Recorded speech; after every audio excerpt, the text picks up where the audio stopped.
નમસ્કાર, કેમ છો મારા વહાલા વિદ્યાર્થી મિત્રો? મારું નામ છે જયેશ રાઠવા અને તમે જોઈ રહ્યા છો નચિકેત સ્ટડી. મિત્રો, આપણે શીખી રહ્યા છે ધોરણ 10માં વિષય ગણિત અને ચેપ્ટર નંબર 9 ત્રિકોણમિતિના ઉપયોગો. અને આ ચેપ્ટરની અંદર મિત્રો આપણે અત્યાર સુધીની અંદર 1 થી લઈને 34 પ્રશ્ન પૂરા કરાવી ચૂક્યા છે, 34 દાખલાઓ આપણે પૂરા કરાવી ચૂક્યા છે. અને હવે આ વિડીયોની અંદર આપણે 35, 36 અને 37 જે 3 દાખલા બાકી રહી ગયા હતા એ 3 દાખલાને પૂરા કરાવીશું. એટલે તમામે તમામ જે મોટા દાખલાઓ છે મિત્રો એ મોટા દાખલાઓ પૂરા કરાવી નાખીશું. અને પછી આપણે આવતા વિડીયોની અંદર ખાલી જગ્યા, એના પછીના વિડીયોની અંદર વિકલ્પો, ત્યાર પછીના વિડીયોમાં એક શબ્દના જવાબ, ત્યાર પછીના વિડીયોમાં ખરા ખોટા, આ બધું પૂરું કરાવીને ચેપ્ટર નંબર 9 ને બાય બાય કહી દેવાનો છે. ચાલો શરૂઆત કરીએ આપણે દાખલા નંબર 35 થી. તમને ખબર જ છે કે ભાઈ √2 ની કિંમત 1.41 છે, √3 ની કિંમત 1.73 છે અને 1/√3 ની કિંમત 0.58 છે. રેડી? ચાલો ડાયરેક્ટ કૂદકો મારીએ છીએ 35માં નંબરનો દાખલો. શું કહે છે જોઈએ તો, જમીન પરના બિંદુ P થી એક 10 મીટર ઊંચી ઇમારતની ટોચનો ઉચ્છેદ કોણ 30 અંશ છે. તો સૌથી પહેલા મિત્રો આપણે આકૃતિ ડ્રો કરીએ, આકૃતિ બનાવીએ. સૌથી પહેલા આપણે દોરી દઈએ એક મસ્ત મજાની ઇમારત. આપણે સૌથી પહેલા મિત્રો એક ઇમારત ડ્રો કરીએ આપણે, બરાબર છે? જોજો, એવું કહે છે કે કોઈક બિંદુ P છે, આ જમીનથી આપણે જમીનથી થોડાક આગળ જઈએ તો અહીંયા બિંદુ આપણને P આપેલું છે. શું આપેલું છે ભાઈ? અહીંયા બિંદુ આપણને P આપેલું છે અને એ P થી આ જે ઇમારતની ટોચ છે ને, ઇમારતની ટોચ, એનો ઉચ્છેદ કોણ આપણને આપ્યો છે કેટલો? 30. એટલે આ ખૂણો કેટલો છે ભાઈ? 30 અંશનો છે. ડન છે? ચાલો આગળ વધીએ છીએ. ઇમારતની ટોચ પર ધ્વજ ફરકાવવામાં આવેલા છે. અરે વાહ, સરસ. ઇમારતની ટોચ પર અહીંયા મિત્રો ધ્વજ, અહીંયા ધ્વજ ફરકાવેલ છે, અહીંયા ધ્વજ ફરકાવેલ છે આવી રીતે. તો P થી આ ધ્વજ સ્તંભની ટોચનો ઉચ્છેદ કોણ 45 છે. P થી આ જે ધ્વજ સ્તંભ છે ને એની ટોચનો ઉચ્છેદ કોણ અહીંયા આપણને આપ્યો છે 45 અંશ. એટલે આ જે મોટો ખૂણો છે કેટલો છે? 45 છે. બધાને ખબર પડી શું કરવા માંગુ છું, શું કહેવા માંગુ છું, બરાબર છે? આ જે નાનો ખૂણો બનશે ગ્રીન વાળો, જે ગ્રીન છે ને એ P, બરાબર છે, એ 30 અંશ છે. અને આ જે મોટો ખૂણો બ્લુ વાળો છે એ કેટલો છે? 45 અંશ છે. તો ધ્વજ સ્તંભની લંબાઈ એટલે કે આ લંબાઈ કેટલી છે? આ ધ્વજ સ્તંભની લંબાઈ એ શોધવાની છે. અને ઇમારતથી બિંદુ P એટલે કે આ જે અંતર છે એ પણ આપણે શોધવાનું થાય છે. તો નામકરણ સૌથી પહેલા કરીએ આપણે જે કરતા હોઈએ કે આ ખૂણાને આને B કહી દો, આ બાજુને આપણે C કહી દો, આને આપણે P આપેલું જ છે, બરાબર છે? ચલો હવે શું કરીએ મિત્રો? ચલો હવે આપણે શરૂઆત કરીએ છીએ. હવે આપણે શરૂઆત કરીએ છીએ ક્યાંથી? તો મને કઈ વસ્તુ ખબર છે? તો સાહેબ મને છે ને ખાલી આ જે બિલ્ડિંગનું માપ છે ને એ 10 ખબર છે. ઉપર ધ્વજ સ્તંભ ખબર નથી તો આપણે એને x ધારી લઈએ. આપણે ખબર ના હોય તો x ધારવાના, બરાબર? તો આ જે આપણે આ ખૂણો લઈએ, આપણે આ ખૂણો જો આપણે લેવા જઈએ એટલે કે BPC આપણે લેવા જઈએ, BPC, તો એમાં સામેની બાજુ ખબર છે તો આપણને ઇઝીલી આ જે પાસેની બાજુ છે એ મળી જાય છે કે નહીં? મળી જાય ને? તો હા, તો એ કરીએ આપણે હવે. તો ત્રિકોણ BPC માં ખૂણો કેટલો બને છે? ખૂણો BPC બરાબર 30 અંશ. ખૂણો BPC બરાબર બને છે 30 અંશ. હવે લખી દઈએ આપણે tan થીટા એટલે કે tan 30. સામેની બાજુ છે BC અને પાસેની બાજુ છે PC કાં તો CP. tan 30 ની કિંમત બધા જાણો છો 1/√3 છે. BC ની કિંમત કેટલી છે ભાઈ? 3 છે. અને PC એટલે કે નીચેની બાજુ છે આપણે શોધવાની છે. તો PC ગુણ્યા 1 કરો એટલે PC એકા PC બરાબર 10 ગુણ્યા √3 કરો એટલે 10√3. એટલે આપણને મિત્રો આ એક બાજુ છે ને, નીચેની બાજુ એ આપણને અહીંયા મળી ગઈ છે, બરાબર છે? લખી દઈએ મીટર, બરાબર? એટલે આ કેટલું મળી ગયું આપણને? 10√3. એટલે કે ઇમારતથી લઈને બિંદુ P વચ્ચેનું અંતર આપણને મળી ગયું 10√3. હવે આપણે આ જે ધ્વજ દંડ છે એનું શોધવું હોય તો શું કરવું પડે? તો આપણે આખી લંબાઈ શોધવી પડે. પહેલાં તો આપણે આ જે આખી લંબાઈ છે પહેલાં આપણે એ શોધી લેવી પડે. કોનો ઉપયોગ કરીને? તો કે આનો ઉપયોગ કરીને. બરાબર, એટલે આખો ત્રિકોણ આપણે લઈએ APC ત્રિકોણની અંદર આખી બાજુ AC અને નીચેની બાજુ CP એવું કરશું એટલે આપણને આખું AC મળશે. અને આખા AC માંથી પછી જે આપણને BC જે 10 આપેલું છે એ આપણે ઉડાઈ નાખશું એટલે આપણને આ જે AB છે ને એ મળી જશે. સમજી ગયા? હવે કરીએ, જોજો. હવે ત્રિકોણ APC માં ખૂણો APC બરાબર કેટલો છે? 45 અંશ છે. કેટલો છે ભાઈ? 45 અંશ છે. હવે અહીંયા જોજો શું બનશે સૂત્ર? તો કે AC ના છેદમાં CP બનશે. tan 45 બરાબર સામેની બાજુ પાસેની બાજુ.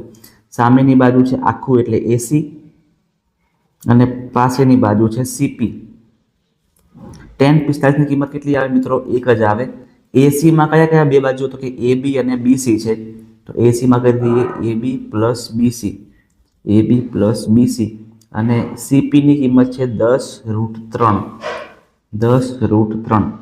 આપણે મિત્રો 10√3 ને સંખ્યા કરી દઈએ. બરાબર, આ રૂટ છે ને એ રૂટને ઉડાવી દઈએ તો વધારે મજા આવશે. જોજો અહીંયા કરી દઈએ આપણે. તો અહીંયા 10 ના 10 √3 ની કિંમત 1.73 એટલે 173 ના છેદમાં આપણે 100 કરીએ તો અહીંયા 0 અને 0 ઉડે મતલબ કે 173 ના છેદમાં 10 મળે છે. 17.3 કેટલા આવે છે મિત્રો? 17.3 મીટર આ સંખ્યા આપણને મળી ગઈ. પેલું વર્ગમૂળમાં હતું અને આ આપણને સંખ્યામાં મળ્યું. બીજું કઈ નવાઈની વાત નથી. તો લખીએ અહીંયા 17.3 શું મળે છે? 17.3 મીટર. હવે 17.3 મીટર ગુણ્યા 1 કરો તો શું આવે? 17.3 જ આવે. 17.3 એકા 17.3 ડન. 17.3 બરાબર AB ની કિંમત શું છે? તો કે x છે જે શોધવાની છે આપણે અને BC ની કિંમત કેટલી છે? 10 છે. તો x મેળવવું હોય આપણે તો આ 17.3 માંથી 10 ને ઓછા કરવા પડે.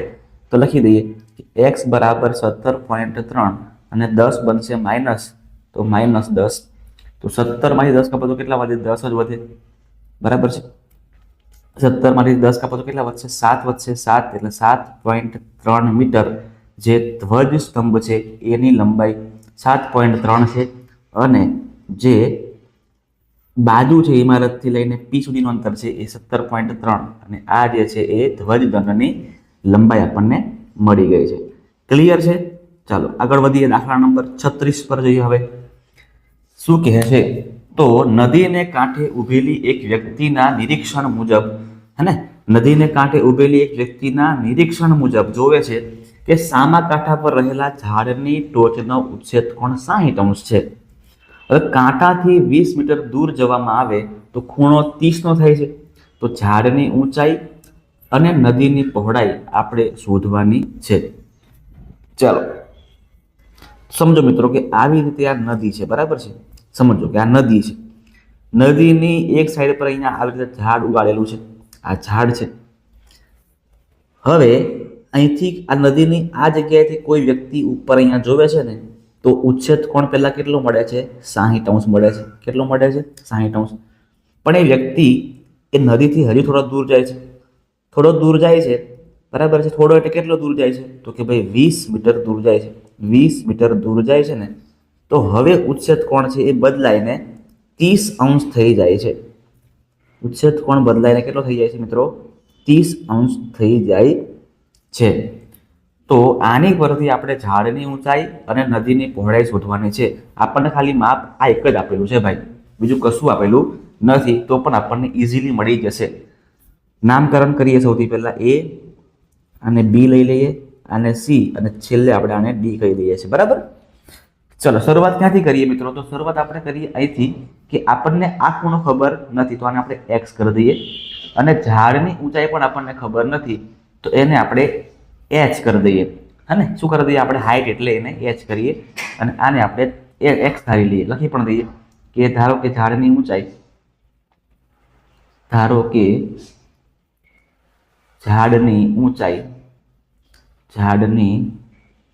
ઊંચાઈ x મીટર છે. h મીટર છે h મીટર છે. રેડી? અને સીબી નું માપ એટલે કે બીસી નું માપ, બીસી સીબી તમે જે કોઈ ચાલે, બીસી બરાબર આપણે x ધારેલ છે. આટલી વસ્તુ રેડી છે. હવે આ ત્રિકોણ સૌથી પહેલા જોઈએ. એસીબી નું કામ આપણે પહેલા કરીએ. ખૂણો એસીબી એટલે શું થશે? તો લખીએ કે ત્રિકોણ એસીબી માં ખૂણો એસીબી બરાબર 60° છે. તો tan 60 બરાબર સામેની બાજુ એટલે AB કહેવાય અને પાસેની બાજુ એટલે આ BC કહેવાય. tan 60 ની કિંમત મારા ભાઈઓ અને બહેનો √3 થાય. AB ની કિંમત h છે બરાબર, અને BC ની કિંમત x છે. હવે શું કરીએ આપણે અહીંયા? તો હવે આપણે આ x છે ને એની કિંમત રહેવા દઈએ તો પણ ચાલે, h નું રાખે તો પણ ચાલશે. તો આપણે એક કામ કરીએ, h રહેવા દઈએ, x ને લઈ જઈએ. તો √3x બરાબર h. તો લખાય કેવી રીતે આને? h બરાબર √3x. આનો આપણે છેલ્લે ઉપયોગ કરીશું, એટલે અત્યારે આને જેલમાં પૂરી દઈએ છીએ. ચાલો આગળ વધીએ. હવે આપણે ત્રિકોણ આખો જોઈએ. આખો એટલે ADB. ત્રિકોણ ADB માં ખૂણો કેટલો છે? તો કે ખૂણો 30° છે. એટલે ADB બરાબર 30°. તો tan 30 બરાબર સામેની બાજુ તો AB થવાની છે. સામેની બાજુ છે AB અને પાસેની બાજુમાં બે વસ્તુ છે, BC વત્તા DC. BC વત્તા BC. tan 30 ની કિંમત 1/√3 છે. AB ની કિંમત આપણે h રાખેલી છે. BC આપણને કેટલા છે? ભાઈ BC આપણને x આપેલા છે અને DC એ 20 છે, એટલે અહીંયા 20 કરી દઈએ. ડન છે. ચાલો અહીંયા હવે ગુણાકાર કરીએ, ક્રોસ ગુણાકાર એટલે x ગુણ્યા 1 અને 20 ગુણ્યા 1 એટલે x વત્તા 20 એકા 1 થાય. અને આ બાજુની સાઈડ પર h ગુણ્યા √3 કરો એટલે √3h થશે. ચલો મિત્રો હવે શું કરીએ આપણે? તો કે જોજો, હવે અહીંયા આપણે x ની કિંમત મૂકવા ને તો પણ ચાલે અને h ની કિંમત મૂકો તો પણ ચાલે. તો h ની કિંમત કેટલી છે? h ની કિંમત √3x છે. તો h દેખાય ને ત્યાં શું આવશે? √3h. તો x + 20 બરાબર √3 અને h ની કિંમત છે √3x. √3x જે h ની કિંમત હતી તે આપણે અહીંયા લખી. હવે સોલ્વ કરીએ આને તો x + 20 બરાબર √3 ગુણ્યા √3 કરો તો ખાલી 3 મળે અને x ના x બરાબર છે ને. √3 ગુણ્યા √3 એટલે 3 અને x નું x. આ x ને પાછળ મૂકી આવો તો 20 બરાબર 3x - x થશે. તો 20 બરાબર 2x. તો x બરાબર 20/2. x બરાબર 20/2 તો 10 આવશે.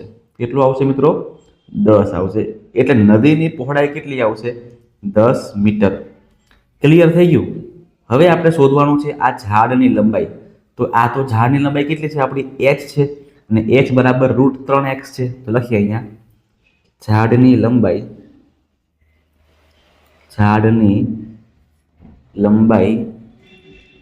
h બરાબર √3x. √3 અને x ની કિંમત આપણને કેટલી મળી? 10 મળી. તો √3 ની કિંમત મૂકો તો 173/100 આપણે મૂકીએ છીએ. ગુણ્યા 10 કરવાના તો 0 0 કટ થઈ જશે. 173/10 વધે એટલે એને આપણે કહીએ 17.3. 17.3 મીટર. આ √3 ની કિંમત જે આખું ઝાડની જે વેલ્યુ છે, ઝાડની ઊંચાઈ છે, એ આપણને મળે છે 17.3 મીટર. નદીની પહોળાઈ કેટલી મળે છે? 10 મીટર. ક્લિયર છે? દાખલો આપણો અહીંયા પૂરો થાય છે. હવે દાખલા નંબર 37 બરાબર, જે દાખલો થોડોક મિત્રો હાર્ડ ગણી શકાય, કારણ કે આમાં તમને ઝડપ શોધવા કીધેલી છે. બરાબર છે? હા, એટલે એ પણ તમને આવડશે, ચિંતા નહીં કરતા, પણ થોડુંક હાર્ડ લેવલનું કહી શકાય. હું તમને જણાવી દઉં છું અત્યારેથી. ગણવાનું છે કેવી રીતે? એ આપણે જેમ ગણીએ છીએ તેમ જ ગણવાનું છે, બીજી કોઈ નવી રીત છે નહીં. છેલ્લે ઝડપ માટે તમને સૂત્ર આવડતું હોવું જોઈએ. બરાબર? તો ઝડપ એટલે શું કહેવાય મિત્રો? તો કે ઝડપ એટલે અંતરના છેદમાં સમય. અંતરના છેદમાં સમય. તો આ બંને વસ્તુ ખબર હોવી જોઈએ તો ઝડપ આપણે શોધી શકીએ. તો દાખલો આપણે એવી રીતે ગણશું કે જેથી આપણને અંતર પણ મળે અને સમય પણ આપણને મળે. ચલો રકમ વાંચીએ. જમીન પરના એક બિંદુએથી આકાશમાં ઉડી રહેલા જેટ વિમાનનો ઉચ્છેદ કોણ સૌથી પહેલા કેટલો છે? 60 છે. હવે જેવી 30 સેકન્ડ થાય છે, મતલબ કે સમય આપણને અહીંયા આપેલો છે. સરસ. જેવી 30 સેકન્ડ થાય છે તો 30 સેકન્ડના ઉડ્ડયન બાદ તે જ બિંદુએથી તેનો ઉચ્છેદ કોણ 30° થાય છે. બરાબર છે. તો જેટ વિમાન 4500√3 મીટરની અચળ ઊંચાઈએ ઉડી રહ્યું હોય તો જેટ વિમાનની ઝડપ શોધો. ઊંચાઈ પણ આપણને આપેલી છે. બરાબર છે. તો આની પરથી જો દાખલો ગણીએ આપણે હવે તો કેવી રીતે ગણાશે? સૌથી પહેલા મિત્રો આપણે જમીન દોરી દઈએ. તો આ જમીન છે, સમજો. હવે આ જમીનથી સૌથી પહેલા અહીંયા હતું વિમાન સૌથી પહેલા આ જગ્યાએ હતું અને થોડા ટાઈમ પછી આ જગ્યાએ પહોંચી ગયું. આવું તમે સમજી લો કે પહેલા આ જગ્યાએ વિમાન હતું અને પછી આ જગ્યાએ વિમાન પહોંચી ગયું. જ્યારે આ બિંદુએ વિમાન હતું ને ત્યારે ઉચ્છેદ કોણ કેટલો હતો એનો? 60. કેટલો હતો ઉચ્છેદ કોણ એનો? 60 હતો. અને જેવું પછી આ જગ્યાએ પહોંચે છે તો હવે ઉચ્છેદ કોણ કેટલો બને છે? 30° બને છે. કેટલો બને છે? 30. આપણે અહીં 30 કરી દઈએ. એક જ મિનિટ, જગ્યા આપેલું થશે આપણને ને અહીંયા 60 ને 12 લખી દઈએ આપણે ને તો ઇઝીલી બનશે.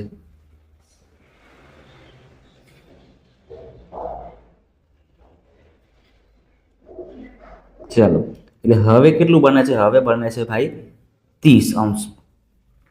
ચલો, આ 30° છે, બરાબર છે ને? આ 60° છે. હવે લાઈન ઊભી કરી દઈએ કે ભાઈ ઊંચાઈ કેટલી છે? ઊંચાઈ આપણને આપી છે 4500√3. 4500√3 તો સેમ જ રહેવાની છે. એટલે મિત્રો આવી કંઈક આકૃતિ બનશે. આ તમે મગજમાં રાખો કે આ 30° છે અને આપણું આ કેટલું છે? 60° છે. બરાબર છે. જોજો હવે નામકરણ કરીએ. સૌથી પહેલાં તો આને એ કહી દઈએ છીએ, આને બી કહી દઈએ છીએ, આને સી, આને ડી અને આને ઈ કહી દઈએ છીએ. તો મિત્રો વિમાન જે છે ને, વિમાન આ પોઈન્ટ પરથી આ પોઈન્ટ પર જાય છે તો એના માટે 30 સેકન્ડ લાગે છે. 30 સેકન્ડ લાગે છે. પણ આ અંતર કેટલું છે? તો કે આ ડીબીનું અંતર આપણે શોધવાનું છે. આ અંતર અને એના છેદમાં સમય કરીશું એટલે આપણો જવાબ આપણને મળી જશે. પણ આપણે શું શોધવું છે ભાઈ? તો કે આપણે સૌથી પહેલાં ડીબીને શોધવું છે. ખૂણા પણ આપણને આપેલા છે. આ ઊંચાઈ પણ આપણને આપી છે. ઊંચાઈ પણ આપણને આપી છે કેટલી? 4500√3. એટલે એ મૂકીશું એટલે જવાબ આપણો થઈ જશે. તો સૌથી પહેલાં આપણે જે ત્રિકોણ મોટો છે, આ ત્રિકોણ છે AEB. તો AEB નો ઉપયોગ કરીને આખું જે BE છે એ શોધી લઈશું. તો ત્રિકોણ AEB માં ખૂણો AEB બરાબર 30° છે. બરાબર ને? આ લાંબા બાજુ જે છે એનો ખૂણો કેટલો છે? 30° છે. તો tan 30 બરાબર સામેની બાજુ એટલે AB બનશે અને પાસેની બાજુ આખી આ BE બનશે. પાસેની બાજુ આખી શું બનશે? BE બનશે. તો tan 30 ની કિંમત છે 1/√3 બરાબર AB ની કિંમત છે 4500√3 અને BE ની કિંમત આપણે શોધવાની રહી. તો BE ગુણ્યા 1 એટલે BE એકા BE થશે બરાબર. √3 ગુણ્યા √3 એટલે 3 અને 4500. તો 4500 ગુણ્યા √3 ગુણ્યા √3 કરો એટલે 3 થઈ જાય. તો અહીંયા 4500 ગુણ્યા 3 કરો તો કેટલા આવશે? 4500 ગુણ્યા આપણે 3 કરવાના છે. જોઈએ કેટલા આવે છે. 4500 ગુણ્યા 3 તો 0 0 3 5 15 વધી પડી 1 4 3 12 12 ને 1 13. તો 13500 મિત્રો આપણને મળે છે. 13500 મીટર આપણને આખી લંબાઈ મળે છે. જે જગ્યાએ આપણે જોતા હતા તે જગ્યાએથી અને વિમાન અત્યારે કઈ જગ્યાએ પહોંચ્યું છે એ જગ્યા સુધીનું અંતર 13500 છે. અને લખી દઈએ ચલો આપણે એવી રીતે કે અહીંથી લઈને આખું જે અંતર છે એ છે 13500. હવે શું કરીશું આપણે? તો કે હવે આપણે આ જે ઈડી છે એ શોધી લઈશું. બરાબર. હવે આપણે ઈડી શોધી લઈએ. તો એમાં ત્રિકોણ CED કરવું પડે. ત્રિકોણ CED માં ખૂણો CED બરાબર કેટલો? તો બરાબર આવશે 60°. તો tan 60 બરાબર સામેની બાજુ એટલે CD અને પાછળની બાજુ એટલે DE. tan 60 ની કિંમત છે મિત્રો √3, CD ની કિંમત છે 4500 √3 અને DE આપણે મેળવવાનું છે. તો આ DE ને ઉપર જવા દો અને √3 ને અહીં લઈ આવો તો આવું બનશે DE બરાબર 4500 √3 અને એના છેદમાં √3. ઉપર નીચે √3 એટલે કેન્સલ થશે. તો અહીંયા DE કેટલા મળશે આપણને 4500. કેટલા મળી ગયા ભાઈઓ? 4500 મીટર મળી ગયા. એટલે બંને અંતર આપણને અહીંયા મળી ગયા છે. બરાબર છે, બંને અંતર આપણને અહીંયા મળી ગયા છે. આખું અંતર 13500 અને આ જે અંતર છે એ આપણને મળે છે 4500. તો મિત્રો દેખીતી વાત છે કે આખામાંથી આટલું માઇનસ કરો એટલે આપણને આ જે ભાગ છે મળી જશે. તો DB બરાબર લખીએ કે DB જે શોધવાનું છે DB બરાબર આખું BE અને BE માંથી આપણે DE ને માઇનસ કરીશું. તો BE નું માપ કેટલું મળ્યું આપણને 13500 અને DE નું માપ છે 4500. તો 13500 માટે 4500 માઇનસ કરો તો કેટલા વધે? તો મિત્રો 9000 વધે. તો હવે જે આપણને એકચ્યુઅલ અંતર જે મળ્યું છે આ જે આપણે જોતું હતું આ અંતર કેટલું છે? તો કે આ અંતર છે 9000 મીટર. કેટલું મળી ગયું ભાઈ? 9000 મીટર. પણ આપણે શું શોધવું છે મિત્રો? ઝડપ શોધવી છે. તો આ 9000 મીટર કાપવા માટે 30 સેકન્ડનો સમય લાગે છે. બરાબર છે, 30 સેકન્ડનો સમય લાગે છે. તો હવે લખવાનું કે ઝડપ બરાબર અંતરના છેદમાં સમય. અંતરની વેલ્યુ આપણને મળી અત્યારે 9000 અને સમય છે 30 સેકન્ડ. તો 0 કપાઈ જશે. તો 900 ભાગ્યા 3 કરો તો કેટલા આવશે? 300. એટલે મિત્રો 300 મીટર પ્રતિ સેકન્ડ. શું મળી ઝડપ એની? 300 મીટર પ્રતિ સેકન્ડ એની ઝડપ મળી મીટર પ્રતિ સેકન્ડમાં. આપણને પૂછે કે ભાઈ કિમી પ્રતિ કલાકમાં કરો તો શું કરવાનું? તો આ મીટર પ્રતિ સેકન્ડને આપણે ફેરવવું હોય કિમી પ્રતિ કલાકની અંદર. તો યાદ રાખજો મિત્રો 3600/1000 વડે ગુણવું પડે. 3600/1000 વડે ગુણવું પડે. આ તમારે મગજમાં રાખવાનું છે. ચલો તો કરીએ આપણે. તો હવે 300×3600/1000 આપણે કરીશું એટલે આપણને કિમી પ્રતિ કલાક મળશે. 2 0 કેન્સલ, આ 2 0 કેન્સલ, આ 0 કેન્સલ ને આ 0 કેન્સલ. તો હવે 360 ગુણ્યા આપણે 3 કરવાના. 360 × 3 કરશું તો કેટલા આવશે? 6 તરી 18, 3 તરી 9 ને 10. તો 10, 8 અને બીજો 0 બાકી છે એટલે 1080 કિલોમીટર પ્રતિ કલાક. આ તમારો જવાબ થઈ ગયો. બરાબર, આ 300 પણ તમારો જવાબ છે, 1080 પણ તમારો જવાબ છે. બંને જવાબ મિત્રો કેવા છે? સાચા છે. આ જવાબ એક શામાં કહેવાય? તો કે આ જવાબ જે છે એ મીટર પ્રતિ સેકન્ડમાં કહેવાય અને આ જવાબ જે છે એ કિલોમીટર પ્રતિ કલાકમાં કહેવાય. તમે કોઈ પણ લખશો તો પણ ચાલશે, તમારે બંને કરવાની કોઈ જરૂર નથી. બરાબર છે મિત્રો. તો આ હતા આપણા દાખલા જે ચેપ્ટર નંબર 9ના. બરાબર છે, ચેપ્ટર નંબર 9 તો દાખલા તમને ઘણા બધા આપેલા છે. તમને 1 થી લઈને 37 દાખલા તમને આપેલા છે. બરાબર, આ બધા જ દાખલા આપણે મસ્ત રીતે પૂરા કરાવેલા છે. બધાને ખૂબ મજા આવી હશે, શીખવા મળ્યું હશે અને તમામ દાખલા માટે આપણે ખૂબ જ સરળ રીતે કરાવ્યા જેથી તમામને મગજમાં ફિટ થઈ જાય અને પરીક્ષામાં પૂછાય તો પણ તમને આવડી જાય. હવે આપણે આની પછીના વિડીયોઝની અંદર ખાલી જગ્યા, વિકલ્પો, ખરા ખોટા અને એક વાક્યના જવાબ આ બધું પૂરું કરવાના છે. ત્યાં સુધી મિત્રો તમને વિડીયો ગમ્યો હોય ને તો વિડીયોને લાઈક કરી દેજો. તમારા મિત્રો સુધી વિડીયોને અચૂકથી સાહેબ શેર કરી દેજો. અને જો તમે ચેનલ પર નવા છો તો નચિકેત સ્ટડીને ખાસ સબસ્ક્રાઈબ પણ કરી દેજો જેથી આવનારા તમામ વિડીયોઝ તમે જોઈ શકો, તમે એને માણી શકો, તમે શીખી શકો. મળીએ છીએ મિત્રો નેક્સ્ટ વિડીયોની અંદર.